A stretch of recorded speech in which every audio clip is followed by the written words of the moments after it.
जो आपके लिए एक रेडी किया गया। आप जब देखोगे उस मूवी को, खुदावंद का आत्मा आपको छुएगा। जो आपने बाइबल में सिर्फ पढ़ा है, आज उसको अपनी आंखों से आप देखोगे, आपकी जिंदगियां, आपका आत्मिक जीवन कभी सेम नहीं रहेगा यीशु मसीह के नाम में। क्या आप एक्साइटेड हैं?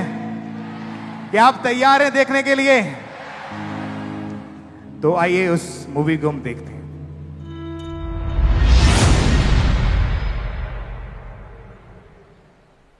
उस समय यरूशलेम परमेश्वर की प्रजा का नगर था, वह नगर जिसे परमेश्वर ने अपने लोगों के लिए चुना था।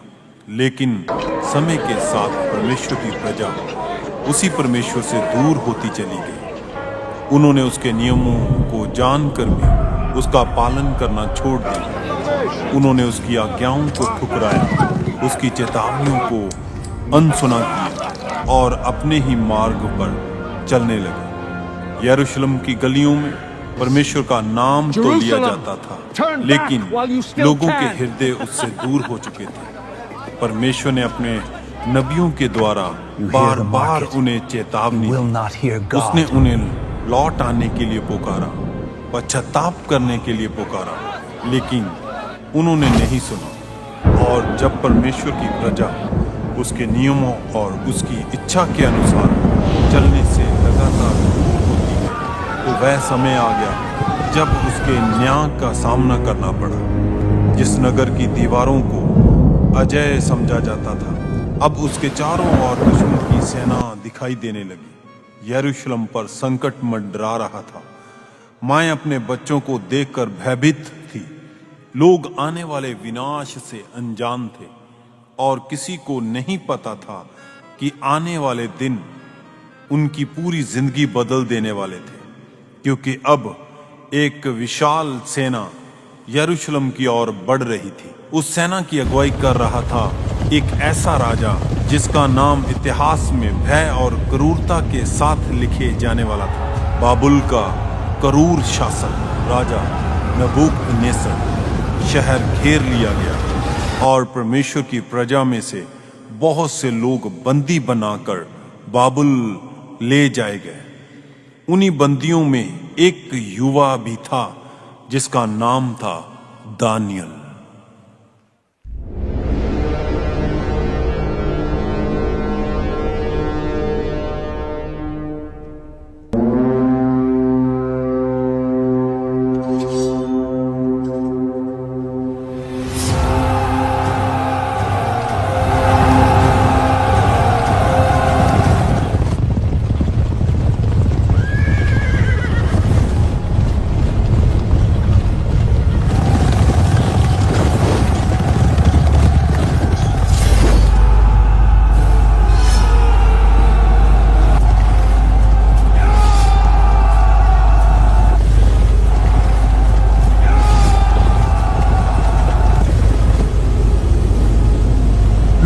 इन सबको लूट लो, इन सबको बंदी बना लो। इन इजराइलियों, इन यहूदियों को पता लगना चाहिए कि राजा नबूकदनेस्सर की आज्ञा ना मानने का परिणाम क्या होता है। बंदी बना लो सबको, सबको बंदी बना लो और इनकी मनभावनी वस्तुएं छीन लो सबसे। बंदी बना लो सबको, लूट लो।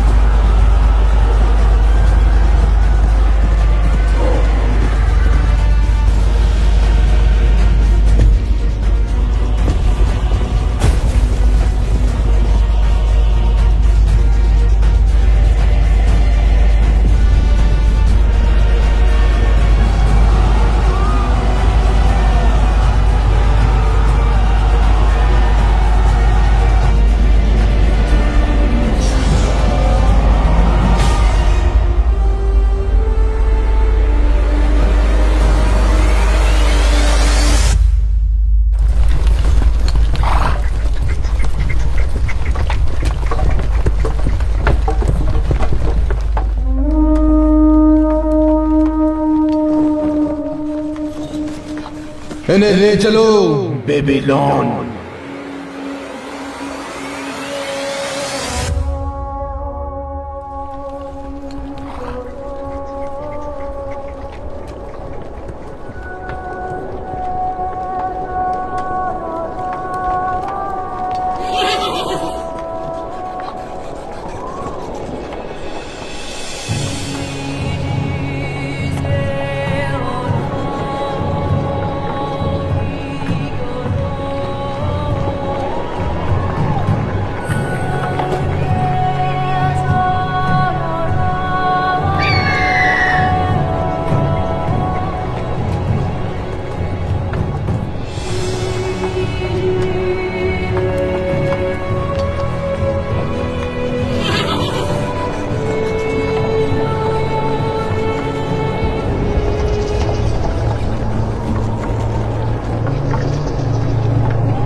अशपनज,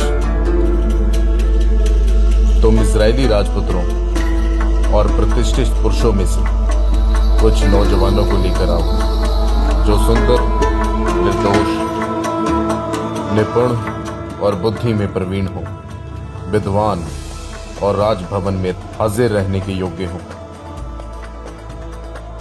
तो उन्हें कसदियों की शिक्षा दे और कसदियों की भाषा भी सिखा।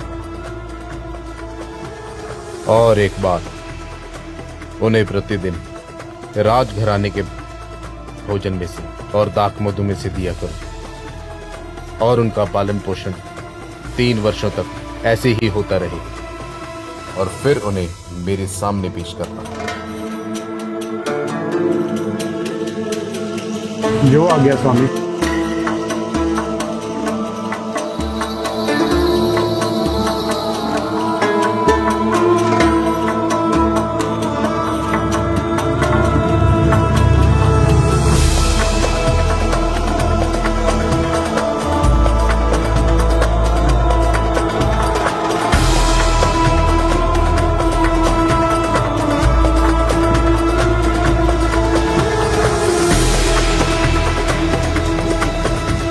शद्रक, हम ये खाना नहीं खा सकते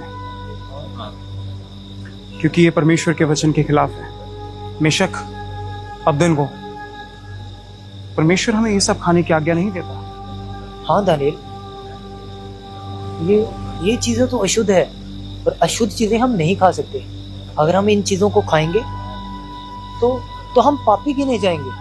और तुम्हें पता है कि परमेश्वर का वचन हमें ये सब खाने की आज्ञा नहीं देता। चाहे कुछ भी हो जाए, हम ये खाना नहीं खाएंगे। हाँ दानियल, हम भी तुम्हारे साथ हैं। हम कभी भी परमेश्वर के वचन के विरुद्ध नहीं जाएंगे। हम उसके वचनों के ऊपर सदा अटल खड़े रहेंगे और उसके लिए चाहे हमें कोई भी मूल्य अदा करना। तुम सब खाना क्यों नहीं खा रहे? हम ये भोजन नहीं खा सकते। क्यों? क्योंकि हमारा परमेश्वर इसे खाने की आज्ञा नहीं देता। अच्छा, तो तुम अपने परमेश्वर से डरते हो, तो मैं अपने मालिक राजा से डरता हूं, क्योंकि राजा की ये आज्ञा है कि तुम सबके लिए प्रतिदिन राजमहल से ही ये भोजन आएगा और तुम्हें स्वयं ये भोजन खाना पड़ेगा, क्योंकि इस भोजन को खाकर तुम स्वस्थ, तंदुरुस्त और हृष्ट पुष्ट रहो। इसलिए तुम्हें ये खाना अवश्य खाना पड़ेगा। हमारा परमेश्वर इसे खाने की आज्ञा नहीं देता, इसीलिए हम ये भोजन कभी नहीं खाएंगे। मुझे इस बात का नहीं पता, क्योंकि तुम्हें पता है कि अगर तुम राजा की आज्ञा नहीं मानोगे तो राजा तुम्हें स्वयं दंड देगा। इसीलिए तुम्हें यह खाना खाना पड़ेगा।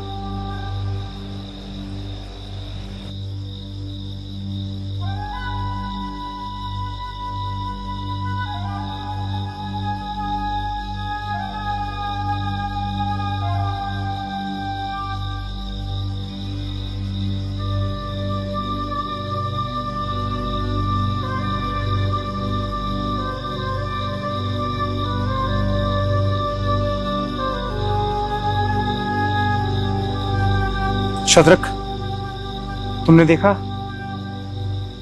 कि अश्फनज हमें किस तरीके से दबाव डाल रहा था। वो हमें राजा का नाम लेकर डरा रहा था कि हमें वो भोजन खाना पड़ेगा, वो अशुद्ध चीजें हम कैसे वो खा सकते हैं? ऐसा कभी नहीं होगा। कुछ भी हो जाए, चाहे हमें कितने भी दिन भूखे क्यों ना रहना पड़े, वो अशुद्ध चीजें हम कभी नहीं खाएंगे। तुम क्यों नहीं समझ रहे? अब हमें सारी उम्र यहाँ निकालनी है, तो हमें उन्हीं की तरह तौर तरीके सीखने होंगे। लेकिन इसका मतलब ये नहीं कि हम परमेश्वर की आज्ञा को ठुकरा दें, परमेश्वर के कहे हुए वचनों को ना माने। जो परमेश्वर हमें कहता है हम वही करेंगे। वचन में साफ साफ लिखा है, तू खून मत खाना। तुम कैसी बातें कर रहे हो बेशक? ऐसा कुछ नहीं होगा। परमेश्वर पर भरोसा रखो। हम प्रार्थना करते हैं, परमेश्वर जरूर हमारी प्रार्थना को सुनेगा। वो हमें जरूर इसका हल देगा। प्रार्थना? तुम्हें लगता है कि प्रार्थना से कुछ होगा? परमेश्वर तो इजराइल में रहते हैं, वो तो हम यहाँ बेबीलोन में रहते हैं। परमेश्वर हर जगह हर घड़ी हमारे साथ रहता है। वह हमारी प्रार्थनाओं को सुनता है, चाहे हम बेबीलोन में हों, चाहे हम इजराइल में हों। वह हमेशा हर जगह हमारे साथ है। और यही समय है कि हम उसके सामने प्रार्थना करें और वही हमें इस परेशानी में से निकालेगा। अब हमें प्रार्थना करनी चाहिए। परमेश्वर ही हमारा हल निकालेगा, क्योंकि परमेश्वर हर जगह मौजूद है। भोजन तैयार है और तुम लोग यहाँ हो और सब लोग जा चुके हैं। तुम लोग क्यों नहीं जाते? हम आपको पहले ही बता चुके हैं कि हम वो भोजन नहीं खाएंगे, चाहे कुछ भी हो जाए। आप कृपा करके हमें 10 दिन का समय दीजिए और 10 दिन के बाद अपने दासों को परखिए, हमें जांचिए। हमें खाने के लिए सिर्फ साग पात, पीने के लिए पानी, बस यही चाहिए हमें। आप 10 दिन का समय दीजिए और ठीक 10 दिन के बाद आप हमारे चेहरे और हमारे संगियों के चेहरे, जो राजा का भोजन खाते हैं, दोनों चेहरों की तुलना करें। फिर आपको जैसा ठीक लगे वैसा आप हमारे साथ करें। सिर्फ साग पात? ऐसे तो तुम लोग मर जाओगे। ऐसा कुछ भी नहीं होगा, क्योंकि हमारा जीवित परमेश्वर हमारे साथ है। वो कभी भी हमारे साथ ऐसा बुरा नहीं होने देगा।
वाह, साग पात खाकर भी तुम्हारे चेहरे स्वस्थ और तंदुरुस्त लग रहे हैं।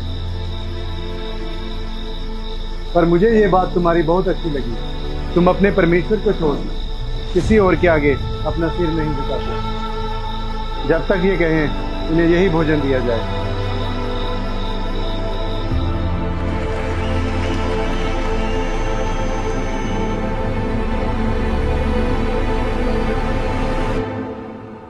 धन्य है आप, धन्य है स्वामी आप। सारा साम्राज्य और सारे मंत्री आपकी जय जयकार कर रहे हैं स्वामी। सच में आप धन्य हैं स्वामी। अशपनज, तुम इस साम्राज्य के और मेरे बहुत समय से सेवक रहे हो। तुम मेरे लिए और इस साम्राज्य के लिए और क्या कर सकते हो? स्वामी, मैं आपके लिए और सारे साम्राज्य के लिए पूरी कायनात से लड़ सकता हूँ स्वामी। अशपनज, अपनी कल्पनाओं को इतना भी ऊंचा उड़ने मत दो कि जब तुम गिरो तो संभल ना सको। जाओ, जो पहले तुम्हें कार्य दिया गया है उस कार्य को पूरा करो। श्री स्वामी।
मैंने रात को एक स्वप्न देखा है और जब से मैंने उसे देखा है मेरा मन परेशान है।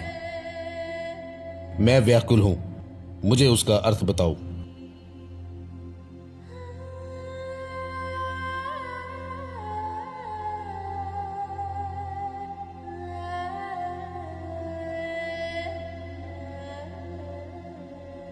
मैं तुम्हें आज्ञा दे चुका हूं, यदि तुमने फल समेत मेरे स्वप्न को नहीं बताया तो तुम्हारे टुकड़े टुकड़े कर दिए जाएंगे और तुम्हारे घरों को फुकवा दिया जाएगा।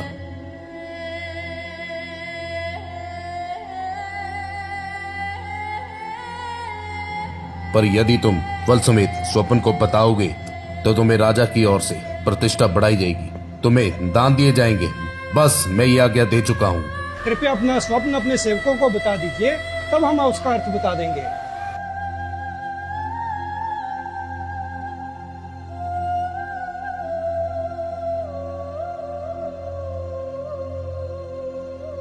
निश्चय तुम ये जानकर कि राजा के मुंह से आज्ञा निकल चुकी है, तुम समय को बढ़ाना चाहते हो और तुमने आपस में गोष्ठी करी होगी कि राजा के सामने समय बदलने तक बेबुनियाद की झूठी बातें और गपशप की बातें बोली जाएं। पर मैं तुम्हें आज्ञा दे चुका हूं और तुम्हारे लिए यही आज्ञा है कि तुम मुझे पहले स्वप्न बताओ, और यदि तुम मुझे पहले स्वप्न बता देते हो तो मैं समझ सकता हूं कि तुम मुझे उसका फल भी बता सकते हो।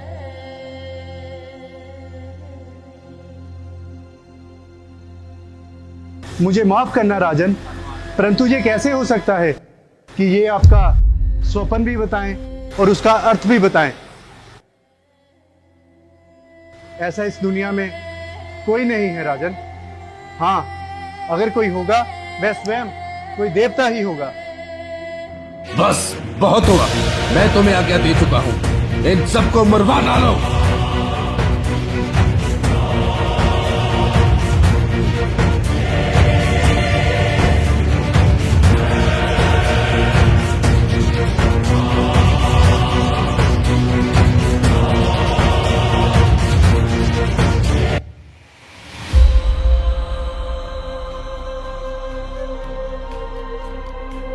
डैनियल,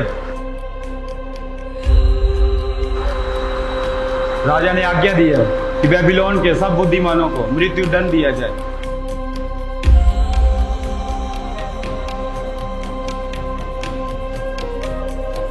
लेकिन ऐसा क्यों? राजा ने ऐसी कठोर आज्ञा क्यों दी है? क्योंकि राजा ने एक ऐसा स्वप्न देखा है जिसने राजा को व्याकुल कर दिया और उसने आज्ञा दी है कि वह उसका सब स्वप्न बताए और उसके बाद उसका अर्थ बताए। और बेबीलोन में कोई भी ऐसा व्यक्ति नहीं है, कोई भी ज्योतिषी नहीं है, कोई भी तांत्रिक नहीं है जो राजा का स्वप्न बता सके। और राजा ने क्रोधित होकर आज्ञा निकाली है कि सभी बेबीलोन के बुद्धिमानों को मृत्यु दंड दिया जाए। तो उसमें तुम्हारा भी नाम था। तुम मुझे राजा के पास ले चलो, मुझे उसके स्वप्न के बारे में उससे कुछ बात करनी है। चलो मैं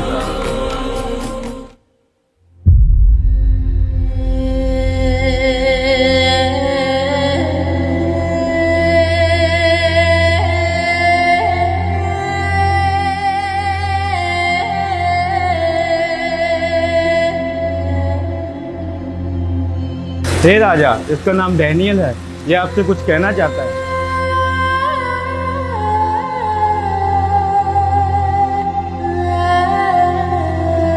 दानियल, क्या तुम में इतनी शक्ति है कि तुम मेरे स्वप्न को फल समेत बता सको? नहीं राजा, मेरे अंदर ऐसी शक्ति नहीं है कि मैं आपका स्वप्न बता सकूं। लेकिन स्वर्ग का जीवित परमेश्वर आपके स्वप्न को और उसका अर्थ दोनों ही बता सकता है।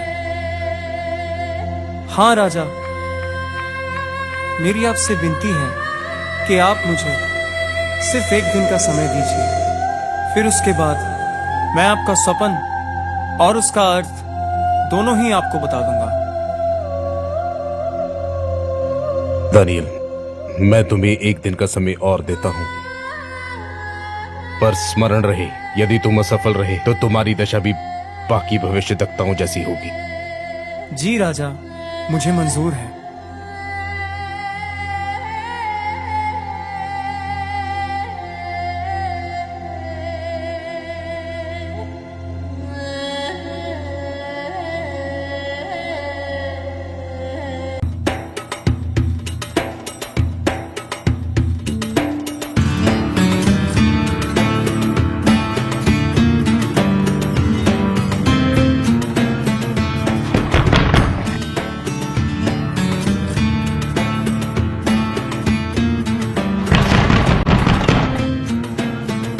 मिशर, देखना जरा कौन है।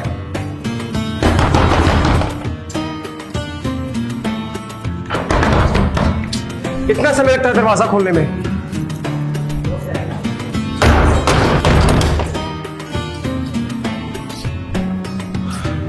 क्या हुआ दानियल?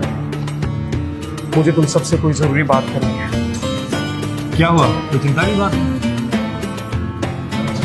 राजा ने आज्ञा निकाली है कि वे बबलोन के सभी भविष्यवक्ताओं और बुद्धिमानों को मरवा डालें। हाँ, क्योंकि राजा ने एक स्वप्न देखा है, बहुत ही भयानक स्वप्न, जिसकी वजह से वो बहुत व्याकुल हो चुका है और वो चाहता है कि उन भविष्यवक्ताओं, ज्योतिषियों में से, बुद्धिमानों में से कोई उसका स्वप्न और उसका अर्थ दोनों उसे बताए, लेकिन उनमें से ऐसा कोई नहीं कर सकता। कोई भी उसका स्वप्न और उसका अर्थ बता नहीं पाया, और इसीलिए उसने आज्ञा निकाली है कि वो उन सभी ज्योतिषियों को, सभी भविष्यवक्ताओं और सभी बुद्धिमानों को मरवा डाले। तो अब क्या हम परमेश्वर से प्रार्थना करें और वो हम पर राजा के स्वप्न को और उसके अर्थ को दोनों को हम पर क्योंकि वो हमारी प्रार्थनाओं को सुनता है, वो हमारी प्रार्थनाओं का उत्तर देता है, वो महान परमेश्वर है। इसीलिए आओ शद्रक, मिशक, अब्देnego को हम एक मन होकर प्रार्थना करें ताकि जीवित परमेश्वर राजा के स्वप्न और उसका अर्थ दोनों हम सब पर प्रकट हो। आओ हम प्रार्थना करें। हाँ, हम मिलकर प्रार्थना करते हैं। हे मेरे परमेश्वर, मैं तेरा धन्यवाद और तेरी स्तुति करता हूं क्योंकि तूने मुझे बुद्धि और शक्ति दी है और जिस भेद का खुलना हम लोगों ने तुझसे मांगा था उसे तूने मुझ पर प्रकट किया। तूने हमको राजा की बात बताई। हम सब आपका धन्यवाद करते हैं।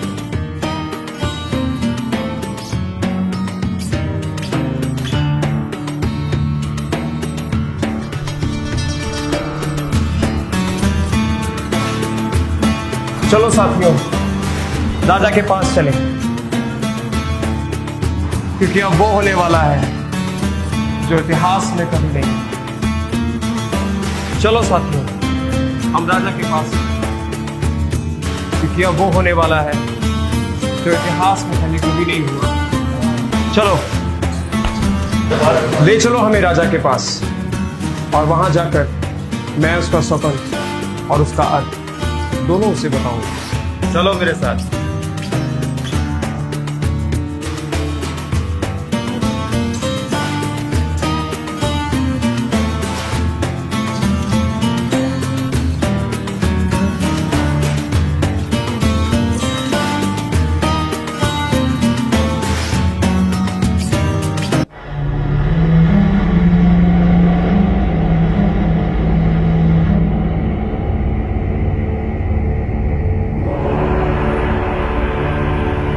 हे राजा, आप सदा जीवित रहें। दानियल, क्या अब तुम मेरे स्वप्न का अर्थ बता सकते हो? हे राजा, इस पृथ्वी पर ऐसा कोई भी नहीं है जो आपका स्वप्न और उसका अर्थ बता सके, लेकिन सिवाय उस जीवित परमेश्वर के वही है जो सारे भेदों को खोलता है। हे राजा, जब आप पलंग पर लेटकर ये विचार कर रहे थे कि आने वाले समय में क्या होगा, तो उस भेदों को प्रकट करने वाले परमेश्वर ने ही आपको ये स्वप्न दिखाया है। इस स्वप्न के जरिए आपकी जिंदगी में आगे क्या होने वाला है परमेश्वर ने आपके ऊपर प्रकट किया है। इस स्वप्न का अर्थ मेरे ऊपर इसीलिए प्रकट नहीं हुआ कि मैं सभी मनुष्यों में से अधिक बुद्धिमान हूं, लेकिन इसीलिए ताकि वो परमेश्वर, भेदों को खोलने वाला परमेश्वर, उस स्वप्न का अर्थ राजा के ऊपर खोल सके ताकि राजा अपने विचारों को समझ सके। तो जब आप ये स्वप्न देख रहे थे, आपने क्या देखा कि एक बड़ी विशाल मूर्ति, लंबी चौड़ी, और उसकी चमक सोने की सी थी। उस मूर्ति का सिर तो चोखे सोने के समान था, उसकी छाती और भुजाएं चांदी की थी, उसका पेट और जांघें पीतल की थी, उसकी टांगें लोहे की थी और उसके पांव कुछ तो लोहे के थे और कुछ मिट्टी के। फिर देखते देखते आपने क्या देखा कि एक बड़ा पत्थर जो बिना किसी के लुढ़काए एक पहाड़ से उखड़कर सीधा उस मूर्ति के पैरों में जा पड़ा, और उसके बाद उस बड़े पत्थर ने उस मूर्ति के पैरों को चूर चूर कर डाला, और तब लोहा, चांदी, सोना, पीतल, मिट्टी, सब कुछ उस पत्थर के द्वारा चूर चूर हो गया, और वो सब धूप काल में खलियान के भूसे के समान ऐसे उड़ाए गए कि जिसका बाद में कुछ पता ही नहीं चला। और वो बड़ा पत्थर जो उस मूर्ति पे गिरा था, वो एक बड़ा पहाड़ बन गया और सारी पृथ्वी पर फैल गया। यही वो स्वप्न था राजा जो आपने देखा था। अब मैं आपको इस स्वप्न का अर्थ बताता हूँ। वो जो सोने का सिर था वो कोई और नहीं बल्कि आप ही हैं। आपके बाद एक और राज्य उदय होगा जो आपसे छोटा होगा, फिर एक और, फिर उसके बाद एक और तीसरा जो पीतल का सा होगा, जिसमें सारी पृथ्वी आ जाएगी। चौथा राज्य लोहे के समान मजबूत होगा, क्योंकि लोहे से तो सब वस्तुएं चूर चूर हो जाती हैं और पिस जाती हैं, और जिस तरह लोहे से सब कुछ पिसकर चूर चूर हो जाता है, उसी तरह उस राज्य से भी सब कुछ चूर चूर हो जाएगा। तूने जो मूर्ति के पांव और उसकी उंगलियों को देखा, वो कुछ मिट्टी के और कुछ लोहे के थे। जैसे उस पांव की उंगलियां कुछ तो लोहे और कुछ मिट्टी की थीं, लेकिन जिस तरह लोहे और मिट्टी का कोई मेल नहीं, वैसे ही उस राज्य के सभी लोग कभी भी एक मन ना होंगे। उन राजाओं के दिनों में जीवित परमेश्वर एक ऐसा राज्य उदय करेगा जो अनंत काल तक कभी भी नहीं टूटेगा, ना ही वह किसी दूसरी जाति के हाथ में जाएगा, बल्कि वह सब राज्यों को चूर चूर कर देगा और उनका अंत कर देगा, और वो सदा स्थिर रहेगा। जैसा कि आपने देखा कि एक पत्थर बिना किसी के खोदे पहाड़ में से निकलकर उस मूर्ति के पैरों में जा पड़ा, और उसने मिट्टी, सोने, चांदी, लोहे, पीतल सबको चूर चूर कर दिया। इसी तरह महान परमेश्वर ने राजा को बताया है कि आने वाले समय में क्या होगा। और हे राजा, ना ही इस स्वप्न के और ना ही इसके अर्थ में कोई भी शक है।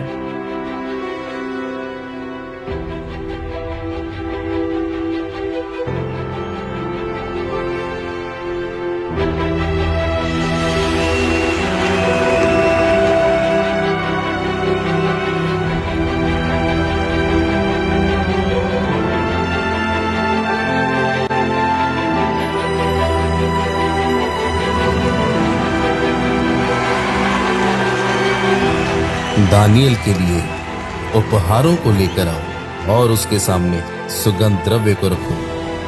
सचमुच तुम्हारा ईश्वरों का ईश्वर परमेश्वर है, वही सच्चा परमेश्वर है, वही राजाओं का राजा है और वही भेदों को खोलने वाला है। इसी कारण तुम मेरे स्वप्न का अर्थ बता पाए।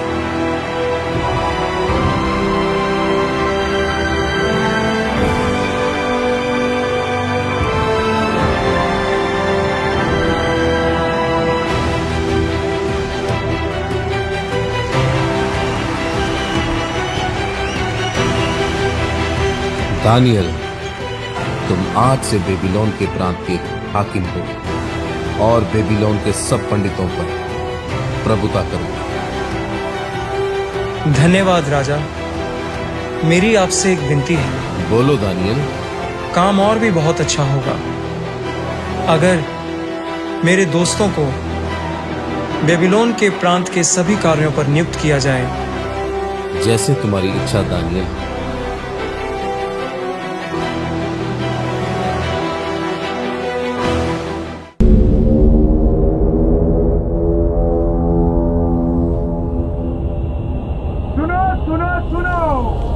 बेबीलोन के महान राजा नबूकदनेस्सर की ओर से सारी प्रजा को ये हुक्म दिया जाता है कि जब तुम लोग बीना, सारंगी, नरसिंगे, तुरही और बांसुरी का शब्द सुनो तो सभी प्रजा राजा की इस मूर्ति की तरफ झुककर दंडवत करेंगे, और जो कोई इस मूर्ति को दंडवत नहीं करेगा उसको उस आग की भट्टी में डाल दिया जाएगा।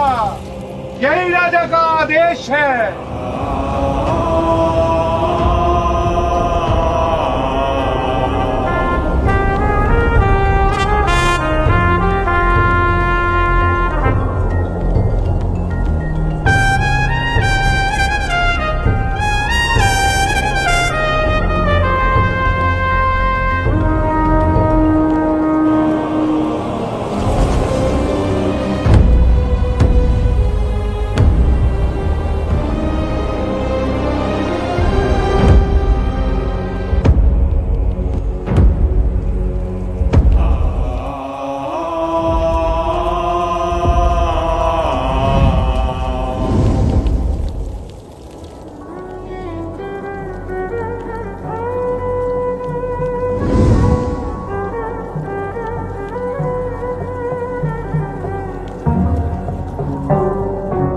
महाराज, सारी प्रजा ने ध्वनि सुनकर आपकी बनाई हुई प्रतिमा को दंडवत किया, परंतु इन तीनों ने, शद्रक, मेशक और अबेदनगो ने, इन तीनों ने आपकी बनाई हुई प्रतिमा को दंडवत नहीं किया। शद्रक, मेशक, अबेदनगो को मेरे सामने लेकर आया जाए।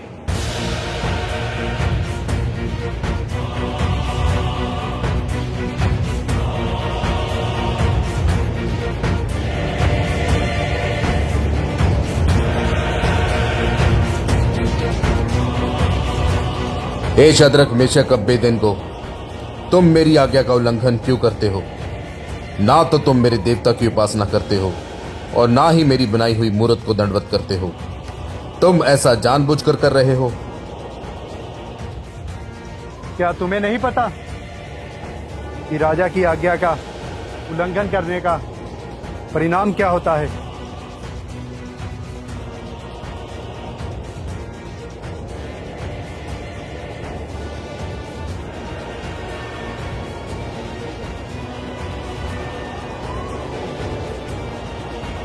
यदि इसी क्षण तुमने मेरी बनाई हुई मूर्त के सामने दंडवत नहीं किया तो तुम्हें आग की भट्टी में डाल दिया जाएगा। अगर किया तो ठीक है। हे राजा नबूकदनेस्सर, जिस परमेश्वर की हम दिन रात उपासना करते हैं और जिसके आगे हम दिन रात उसकी आराधना में झुके रहते हैं, वह अवश्य हमें आपके हाथ से छुड़ा लेगा महाराज। तुम्हें एक मौका और देता हूं। यदि इसी क्षण तुम मेरी बनाई हुई मूर्त के सामने दंडवत करोगे तो ठीक है, नहीं तो तुम्हें आग की भट्टी में डाल दिया जाएगा। और तुम जानते हो कि राजा नबूकदनेस्सर के हाथ से कौन देवता छुड़ा सकता है।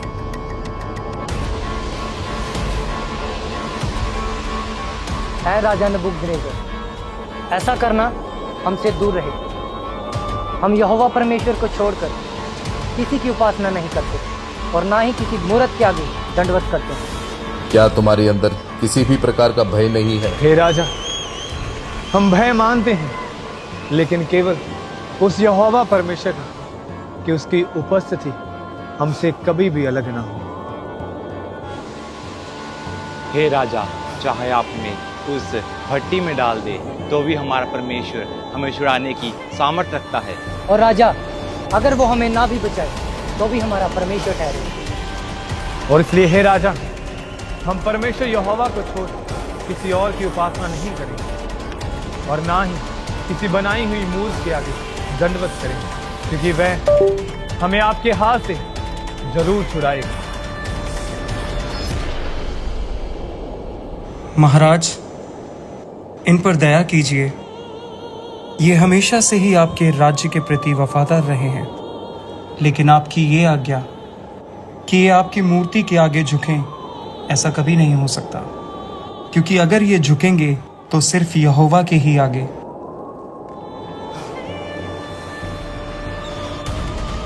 आग की भट्टी को 7 गुना और बढ़ा दिया जाए ताकि इनका एक बाल भी न बचे।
क्या हमने 3 पुरुषों को आग की भट्टी में नहीं डाला तो ये चौथा मनुष्य के सदृश सा और परमेश्वर के दूत जैसे कौन?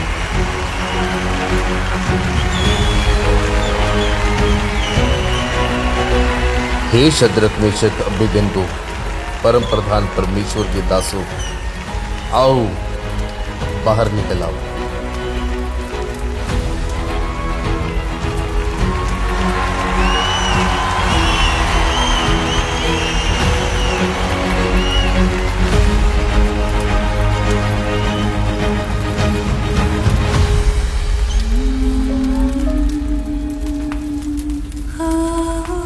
और राजा, अगर वो हमें ना भी बचाए तो भी हमारा परमेश्वर है। और इसलिए हे राजा, हम परमेश्वर यहोवा को छोड़ किसी और की उपासना नहीं करेंगे और ना ही किसी बनाई हुई मूर्ति के आगे दंडवत करेंगे, क्योंकि वह हमें आपके हाथ से जरूर छुड़ाएगा।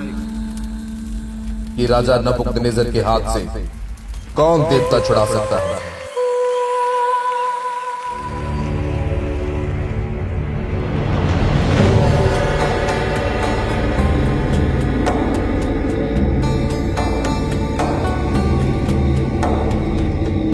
ना तो इनके वस्त्र जले हैं और ना ही कोई जलने की गंध आ रही है इनसे। ये कैसे संभव हो सकता है? राजा नबूकदनेस्सर, देखिए वह हमारा यहोवा परमेश्वर, वह हमें बचाने की सामर्थ रखता है और आज उसने साबित कर दिया कि वह अपने विश्वास करने वालों को कभी भी अकेला नहीं छोड़ता। धन्य है शद्रक मेशक अबेदनगो का परमेश्वर, जिसने अपना दूत भेजकर अपने दासों को बचाया। सचमुच ऐसा कोई परमेश्वर नहीं है, क्योंकि इन्होंने परमेश्वर तुझी पर भरोसा रखा और यह सोचकर अपने शरीर का अर्पण भी कर दिया, क्योंकि तेरे अलावा कोई और नहीं और ना ही इसी रीति से कोई और बचा सकता है। आज से जाति जाति और देश देश के लोगों सुन लो, और भिन्न भिन्न भाषा बोलने वाले लोगों सुन लो। आज से शद्रक मेशक अबेदनगो के परमेश्वर की ही उपासना की जाएगी और उसी के आगे दंडवत किया जाएगा, और जो दंडवत ना करे उसके टुकड़े टुकड़े किए जाएंगे और उसका घर घूरा कर दिया जाएगा, क्योंकि इस रीति से और कोई देवता छुड़ा नहीं सकता। शद्रक, मेशक, अबेदनगो, परमेश्वर ने तुम्हें जलती आग से निकाल लिया।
मैं सुबह से देख रहा हूँ स्वामी,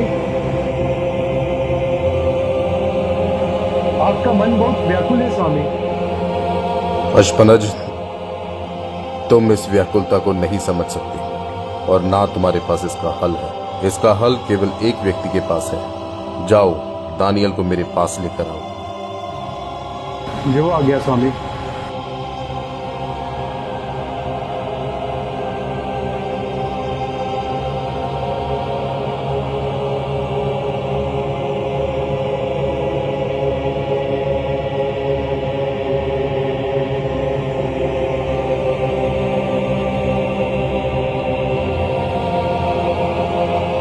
स्वामी,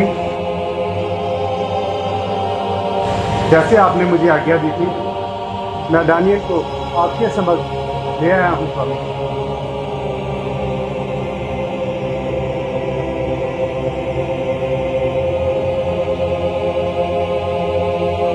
दानियल, बेलशस्सर, कोई भी इस साम्राज्य में तुम्हारे योग्य नहीं, चाहे कोई वो जोशी हो या कोई पंडित हो, क्योंकि कोई भी इस योग्य नहीं है जो मेरे स्वप्न का अर्थ बता सके, क्योंकि पवित्र ईश्वरों की आत्मा केवल तुझ में वास करती है। दानियल, इस स्वप्न ने मुझे बहुत भयभीत कर दिया है। तुम मुझे इसका अर्थ बताओ, इसलिए मैंने तुम्हें बुलाया है। दानियल, मुझ नबूकदनेस्सर ने अपने पलंग पर लेटे हुए यह स्वप्न देखा कि धरती के बीचों बीच एक बहुत बड़ा वृक्ष उग गया है और वो उसकी ऊंचाई इतनी बढ़ गई है कि स्वर्ग तक पहुंच गई है और वो पृथ्वी की छोर से दिखाई दे रहा है। उसके पत्ते सुंदर और उसमें बहुत सारे फल लग गए, यहां तक कि उसमें सबों के लिए भोजन है। उसके नीचे मैदान के सभी पशु पक्षियों को छाया मिलती है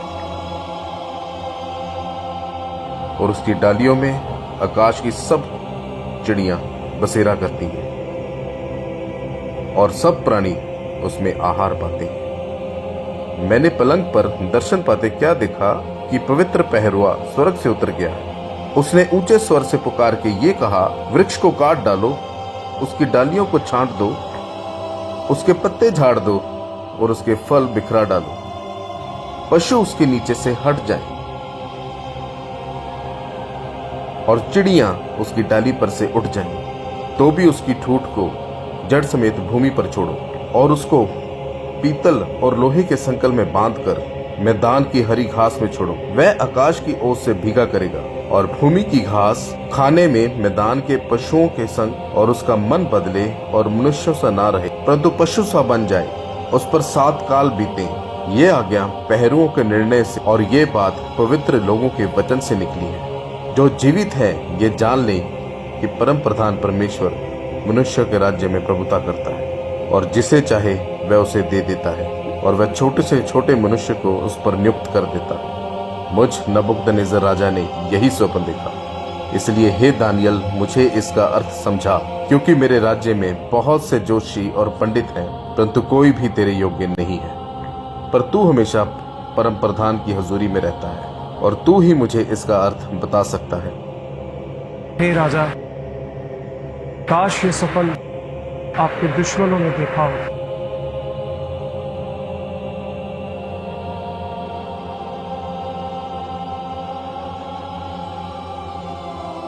डरो मत डैनियल, तो मुझे स्वप्न का अर्थ बताओ। जी महाराज। हे महाराज, जो स्वप्न आपने देखा है वो विशाल वृक्ष आप ही हैं। आप बहुत महान हुए हैं, लेकिन परमेश्वर आपको चेतावनी भी देते हैं। यदि आप अपने पापों से पश्चाताप नहीं करेंगे तो आप सभी मनुष्यों में से निकाल दिए जाएंगे। आप पशुओं के समान रहेंगे, घास खाएंगे, आप आकाश की ओस में भीगेंगे। और यह सब तब तक होगा जब तक आप जान न लें कि सर्वोच्च परमेश्वर ही सब मनुष्यों पे प्रभुता करता है। इसीलिए हे राजा, आज ही अपने पापों से मन बनाइए, दीनों पर दया कीजिए, शायद परमेश्वर आपकी समृद्धि बनाए रखे।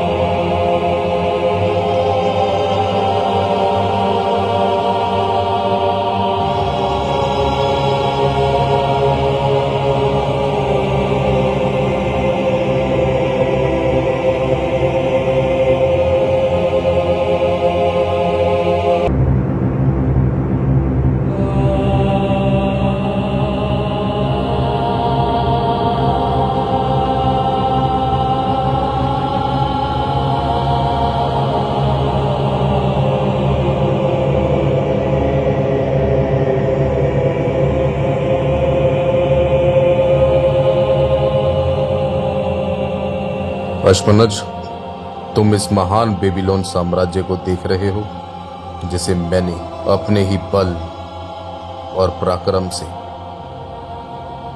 बनाया है, अपना राज निवास होने के लिए और अपना बड़ा प्रताप दिखाने के लिए। जी महाराज, ये आपकी पराक्रम और बुद्धि से ही बना हुआ है। आज से 7 काल बीतने पर तू मैदान के पशुओं संग चरेगा। तेरी बुद्धि मनुष्य संग नहीं रहेगी और तू पशु समान होगा, और तू जान लेगा कि परमेश्वर मनुष्यों पर प्रभुता करता है।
हे परम प्रधान परमेश्वर, मैं अब जान गया कि मनुष्यों में केवल तू ही प्रभुता करता है और तेरा राज्य सदा का है, क्योंकि तू सदा का शासक है। मैं जानता हूं परमेश्वर कि स्वर्ग में और पृथ्वी पर रहने वालों के बीच में केवल तेरा ही राज्य चलता है, और जैसा तू चाहता है जिसके साथ वैसा ही करता है, और तुझे ऐसा करने से कौन रोक सकता है, क्योंकि तू सदा का राजा है, सदा का शासक है, और राज्य सदा से तेरा ही है। हे परमेश्वर,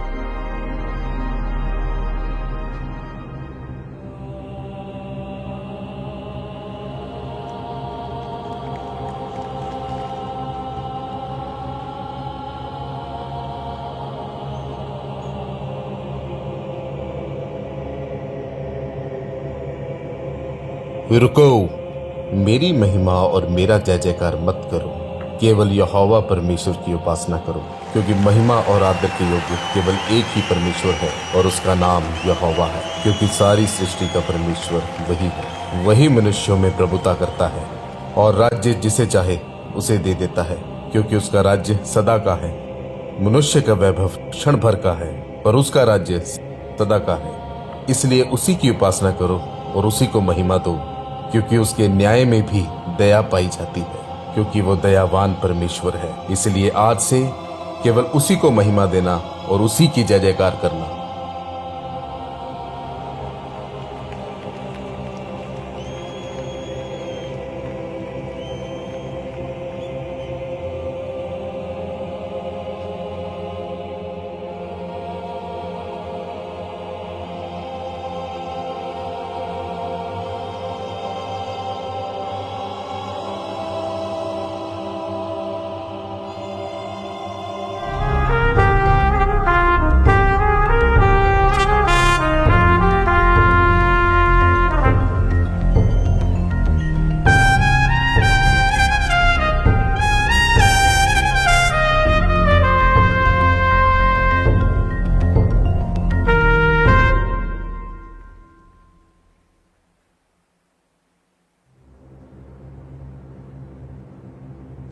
हे हमारे परमेश्वर, अपने दास की प्रार्थना और गिड़गिड़ाहट को सुन।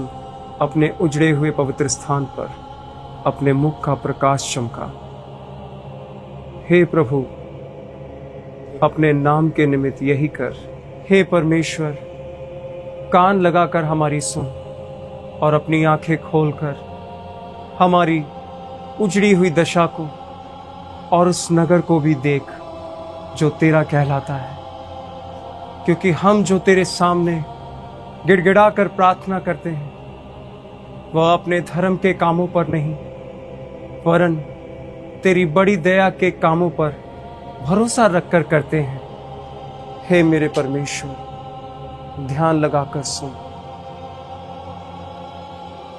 आंख खोलकर हमारी उजड़ी हुई दशा और उस नगर को भी देख जो तेरा कहलाता है, क्योंकि हम जो तेरे सामने गिड़गिड़ा कर प्रार्थना करते हैं वह अपने धर्म के कामों पर नहीं, बल्कि तेरी बड़ी दया के कामों पर, बल्कि तेरी बड़ी दया के कामों पर भरोसा रखते हुए करते हैं।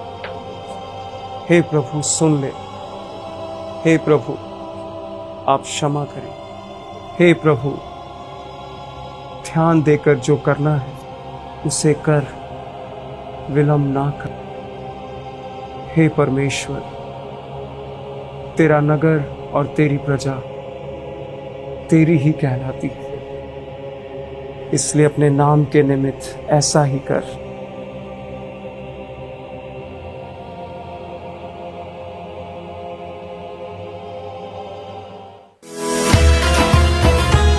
देखिए, हमारे महाराज भी आ गए हैं। महाराज की जय हो, हमारे महाराज की जय हो, महाराज की जय हो, महाराज की जय हो, जय हो। आनंद करो अपने राजा की खुशी में और बेबीलोन के देवताओं की खुशी में।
महाराज, आपके राज्य में आपकी दया से आपकी प्रजा बहुत खुश है।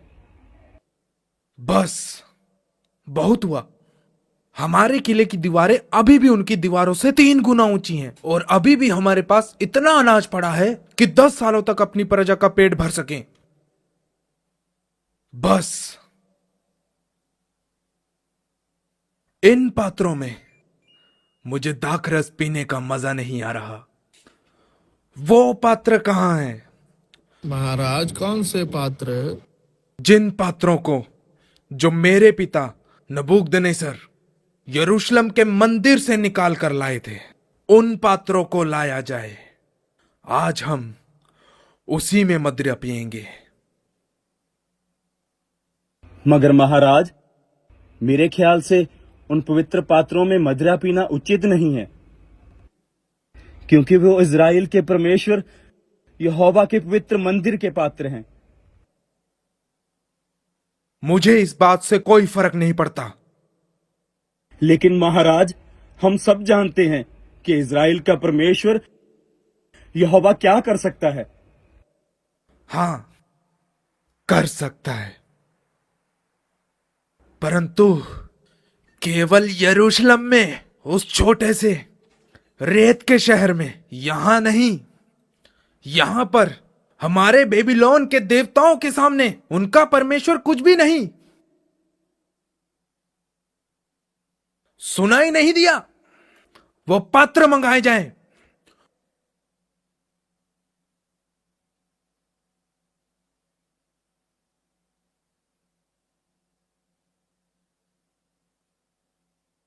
एक बार फिर सोच लीजिए महाराज, ये इज़राइल के परमेश्वर यहोवा के पवित्र पात्र हैं। तुम मुझे सिखाओगे? लाओ इधर पात्र।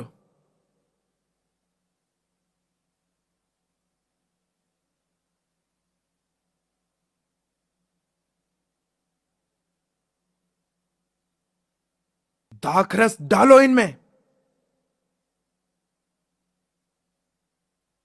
ये दाखरस बेबीलोन के देवताओं के नाम।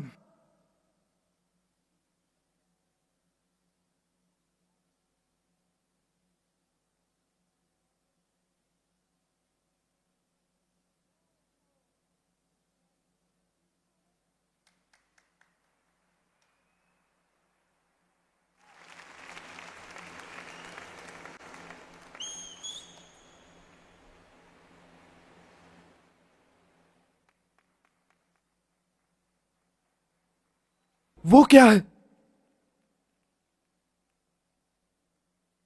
जो भी इसे पढ़ पाया और इसका अर्थ मुझे बता पाया,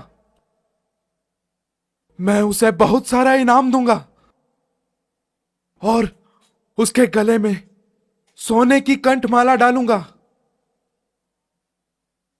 और मेरे राज्य में तीसरा वही सबसे बड़ा अधिकारी होगा।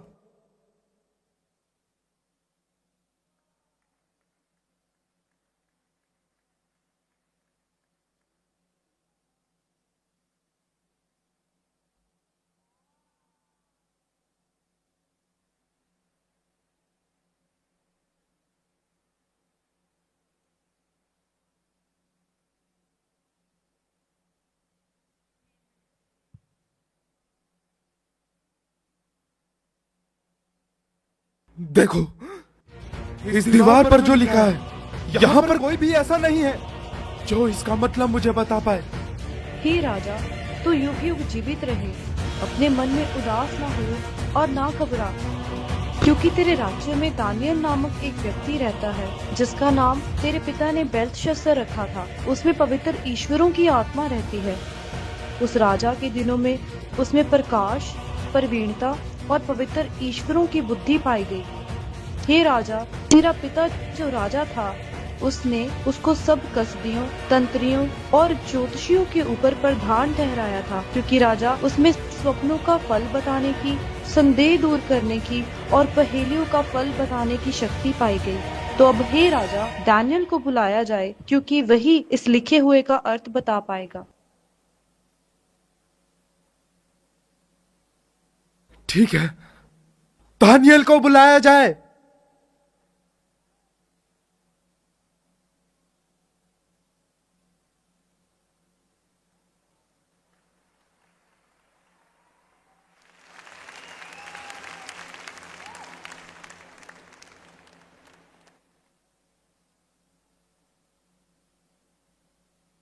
क्या तू वही दानियल है जिसे मेरा पिता नबूकदनेस्सर यहूदा देश से बंदी बनाकर लाया था? हाँ, मैं वही हूं। मैंने तेरे विषय में सुना है कि तुझमें पवित्र ईश्वर की आत्मा वास करती है और उत्तम बुद्धि सिर्फ तुझ में पाई जाती है। देख, ये पंडित और ये तांत्रिक मेरे सामने इसीलिए खड़े हैं कि ये यहां पर लिखा हुआ पढ़ें और मुझे इसका अर्थ समझाएं, परंतु इनमें से कोई भी इस बात का अर्थ मुझे नहीं बता पाया। अगर तू मुझे जो इस दीवार पर लिखा है उसका अर्थ बता पाए तो मैं तुझे सारी बहुमूल्य वस्तुएं दूंगा और तेरे गले में सोने की कंठमाला पहनाई जाएगी और मेरे राज्य में तीसरा सबसे बड़ा तू ही अधिकारी होगा, तेरा ही अधिकार होगा। अपने दान अपने पास ही रखिए राजा, मुझे ये सब नहीं चाहिए। बदले में आप जिसे ये सब देना चाहते हैं इनमें से किसी को दे दीजिए। फिर भी मैं तुझे इसका अर्थ जरूर बताऊंगा। तेरा पिता राजा नबूकदनेस्सर, जिसे परमेश्वर ने बहुत सी बढ़ाई, राज्य, प्रतिष्ठा के साथ नवाजा, और इसी प्रताप की वजह से जाति जाति के लोग, अलग अलग भाषाएं बोलने वाले लोग उससे डरते थे, कांपते थे, थरथराते थे, और वह जिसे चाहता उसे नष्ट करता था, जिसे चाहता वह उसे जीवित रखता था, जिसे चाहता वह उसे ऊंचा करता था और जिसे चाहता वह उसे गिरा देता था। परंतु उसका मन फूल गया और उसका मन बहुत कठोर हो गया, वो बहुत ज्यादा घमंडी हो गया, और इसी कारण परमेश्वर ने उसे उसके राज्य सिंहासन से गिरा दिया और उसका सारा घमंड चूर चूर हो गया। और यही नहीं, वह सभी मनुष्यों में से निकाला गया। वह पशुओं के समान रहने लगा, बैलों के समान वो घास चरता था। आकाश की ओस से उसका सारा शरीर भीगता था, जब तक वह जान ना ले सर्वोच्च परमेश्वर ही सब मनुष्यों पे प्रभुता करता है और जिसे वह चाहे उसे सब मनुष्यों पे अधिकारी ठहराता है। यह सब जानते हुए भी तूने जीवित परमेश्वर का अपमान किया है। तूने उसके भवन से सोने के पात्र मंगवाकर अपने इन प्रधानों के सामने उसमें मदिरा पी। परमेश्वर तुझे कभी माफ नहीं करेगा। बेलशस्सर, तूने सोने, चांदी, लोहे, पीतल और लकड़ी के बने हुए देवताओं की स्तुति की, और परमेश्वर जिसके हाथों में तेरा प्राण है, तूने उसका अपमान किया है। इसीलिए परमेश्वर तुझे कभी माफ नहीं करेगा। राजा बेलशस्सर, अब मैं तुझे इसका अर्थ बताता हूं। मने, इसका मतलब है कि परमेश्वर ने तेरे राज्य के दिनों को गिनकर उसका अंत कर दिया है। तकेल, इसका अर्थ है कि तू तराजू में तोला गया है और बहुत ही हल्का पाया गया है। और ऊपर से इनका मतलब है तेरा राज्य फारसियों और मादियों में बांट दिया है। बेलशस्सर, आज की रात तुम्हारी जिंदगी तुमसे छीन ली जाएगी। सूरज उगने से पहले तुम्हारा शरीर नीला पड़ जाएगा। तो क्या कुछ नहीं हो सकता? नहीं, तुम्हारे इस घमंड के कारण तुमने ना ही अपने आप को, बल्कि तुम्हारा राज्य, तुम्हारा घर, तुम्हारी विरासत, तुम्हारा सब कुछ तुमने गवा दिया है। अब ये सब देखकर तुमसे कौन डरेगा? कौन है जो तुमसे प्रेम करेगा? कौन है जो तुमसे प्रेम करेगा? अब शायद ही कोई गुलाम तुम्हारी सेवा करेगा।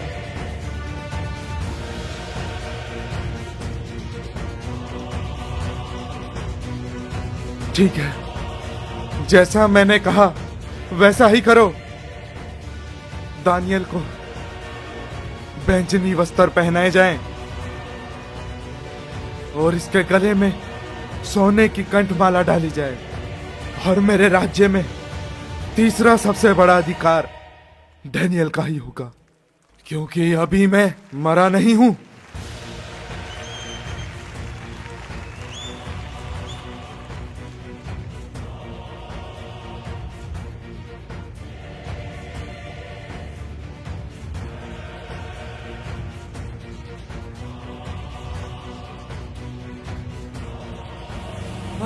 महाराज आदि और फारसियों ने हमारे राज्य पर हमला कर दिया है।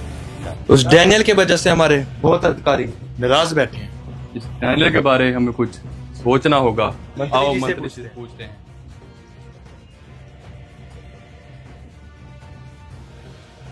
उस दानियल के बारे में परेशान होने की तुम्हें कोई जरूरत नहीं है। सबसे पहले उसके सभी पुराने कामों की जांच करो और उसमें कमी ढूंढो। कोई ना कोई गलती तो उसने की होगी। तुम बस उसकी गलती ढूंढो और मुझे आकर बताओ।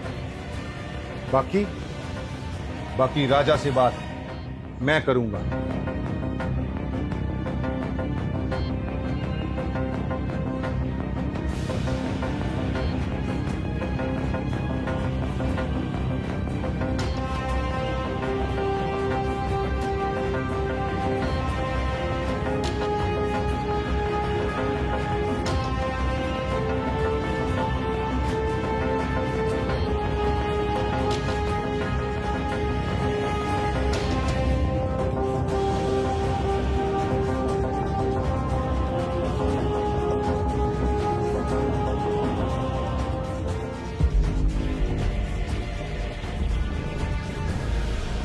हमने उस डैनियल के बारे में बहुत जांच की, पर कोई कमी हमें मिली नहीं। एक तो वो सारा दिन अपने प्रभु की आराधना करता रहता है।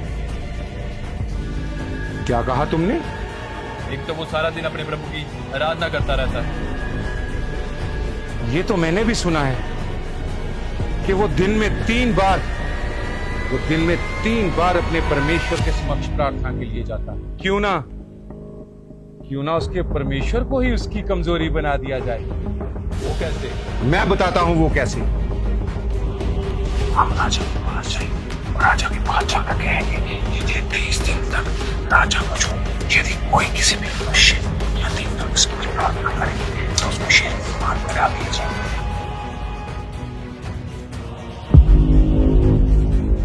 अब देखना तुम लोग कि डेनियल को कोई भी नहीं बचा पाएगा। महाराज की जय हो। महाराज की जय हो। महाराज आप युगानुयुग जीवित रहें। महाराज की जय हो। महाराज आप युगानुयुग जीवित रहें। महाराज कैसे आना हुआ आज?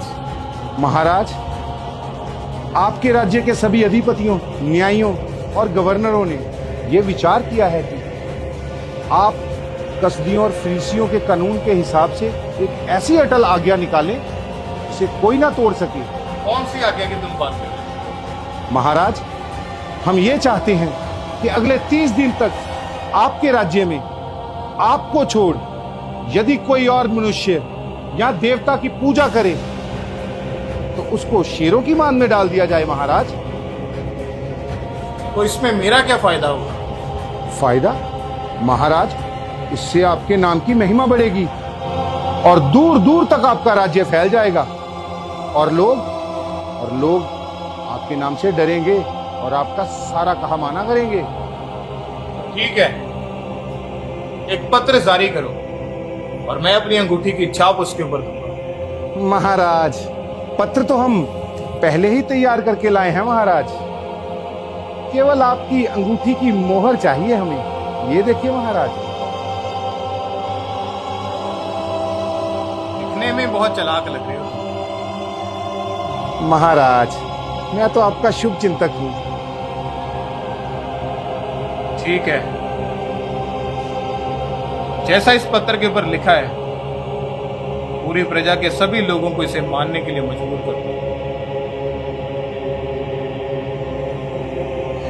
ताकि लोग मेरा डर माने और इससे मेरी इज्जत बढ़ेगी। आपने उचित कहा महाराज।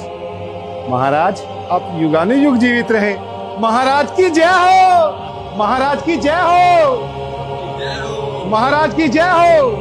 सुनो सुनो सुनो, बेबीलोन के सभी निवासियों को सूचित किया जाता है कि अगले 30 दिन तक राजा को छोड़कर यदि कोई मनुष्य किसी और देवता या मनुष्य की पूजा करे या आराधना करे तो उसे शेरों की मान में डाल दिया जाएगा।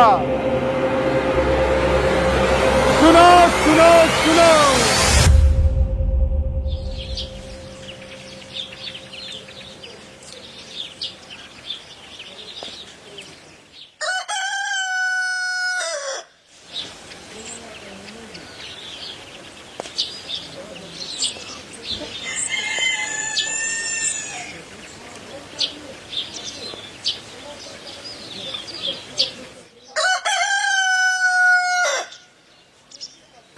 हे परमेश्वर, कान लगाकर हमारी सुन और अपनी आंखें खोलकर हमारी उजड़ी हुई दशा को और उस नगर को भी देख जो तेरा कहलाता है।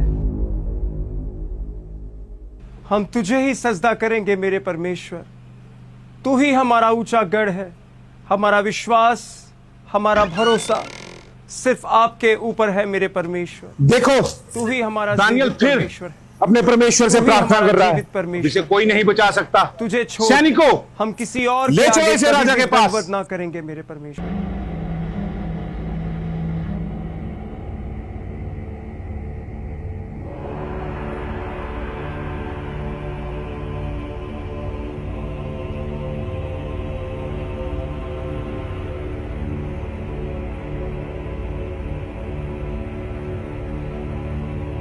आज राज दरबार में बिना बुलाए चले आए, क्या कोई खुशखबरी है? महाराज आप युगानुयुग जीवित रहें, ये खुशखबरी लाए हैं महाराज।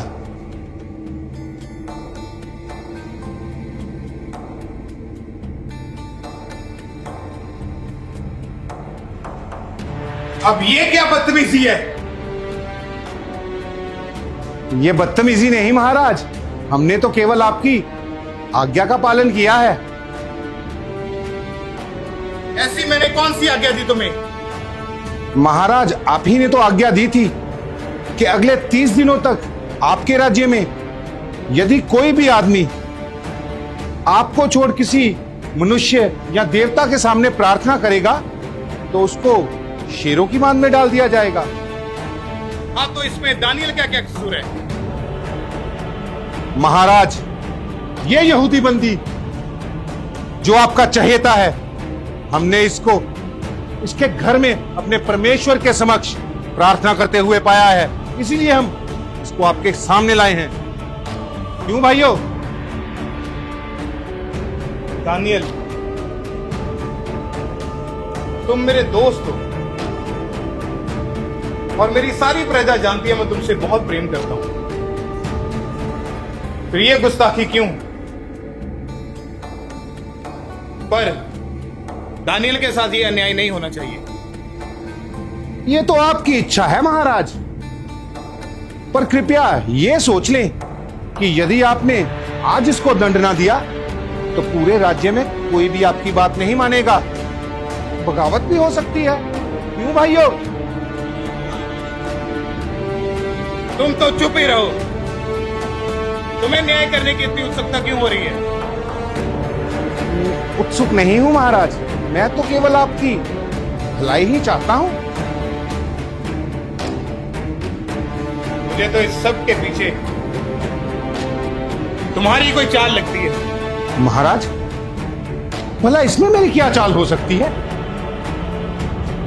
मैं तो ये केवल फ्रीसियों और कसदियों के कानून की पालना के लिए कर रहा हूं।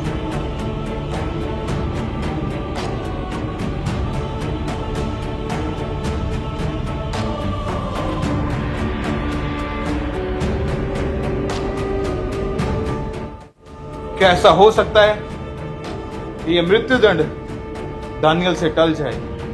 महाराज, ये तो केवल आपके कहने मात्र से हो सकता है। कृपया ये भी सोचें कि यदि आपने ऐसा किया तो फरीसियों और कसदियों के कानून का क्या होगा, और लोग आपको कमजोर समझेंगे। महाराज, तुम चुप रहो। तुम्हें बाद में देखता हूं। दानियल,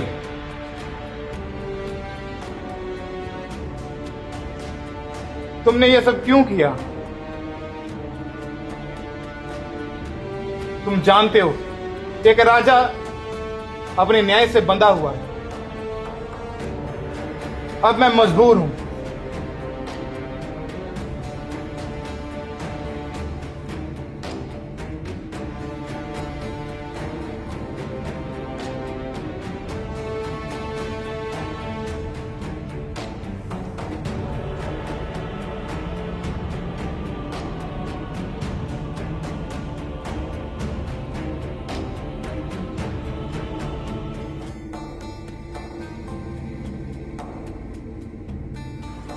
दानियल मेरे दोस्त,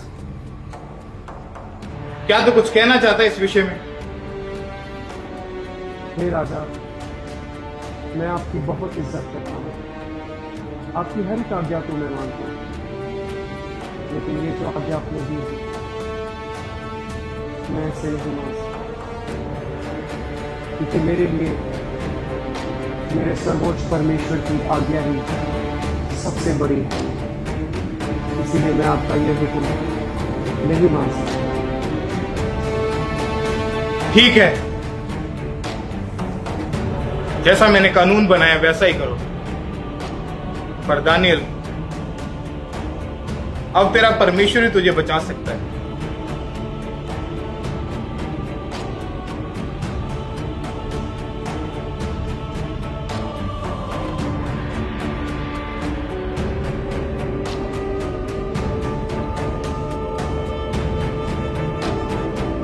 महाराज, आज आपने कसदियों और फरीसियों के कानून को टूटने से बचा लिया, पर मेरा मन बहुत उदास है। दूर हो जा मेरी नजरों से। जो आज्ञा महाराज।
दानियल, दानियल मेरे दोस्त, हे जीवित परमेश्वर के दास, जिस परमेश्वर की तू उपासना करता है, क्या वो तुझे इन भूखे शेरों के मुंह से बचा सका या नहीं? ये सब मेरी वजह से। मुझे माफ।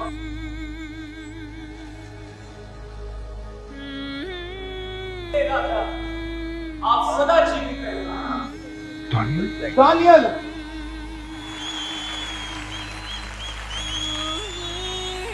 हे राजा, आप सदा जीवित रहें। दानियल, सचमुच तुम्हारे परमेश्वर ने तुझे बचा लिया।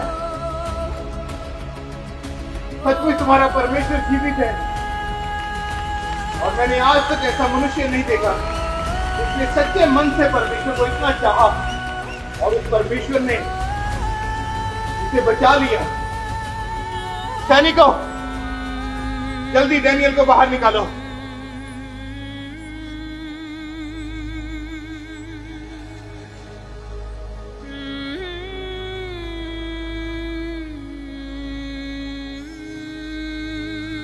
दानियल, मेरे दोस्त, मेरा मन बहुत खुश है तुम्हें देख के, पर एक हैरानी की बात है कि आज तक ऐसा नहीं हुआ। पर ये सब हुआ कैसे? जब मैं अपने परमेश्वर को पुकार रहा था, तब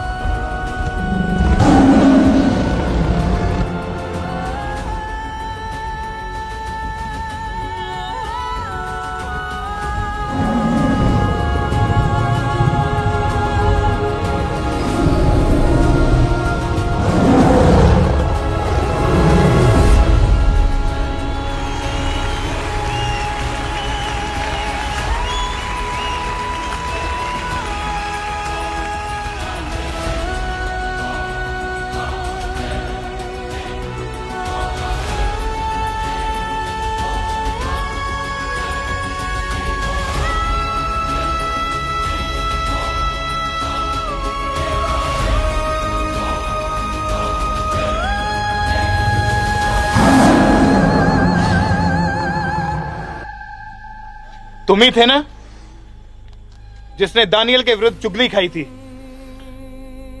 महाराज, मैंने तो आपकी... चुप! सैनिकों, इन्हें पकड़ो। महाराज, महाराज, महाराज, हमें क्षमा करें महाराज। महाराज, मैंने तो... हमें क्षमा कर दे महाराज। तीनों को, हमें और इनके बच्चों तक को भी इन भूखे शेरों के आगे फेंक दो। नहीं महाराज, नहीं महाराज, नहीं महाराज।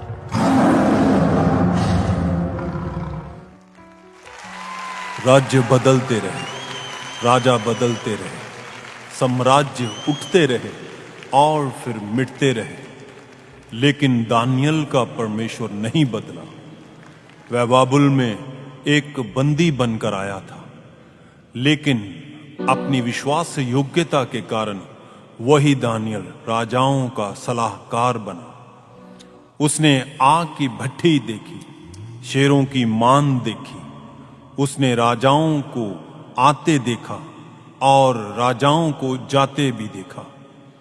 उसने साम्राज्य को उठते देखा और उन्हें इतिहास में फिर खोते हुए भी देखा।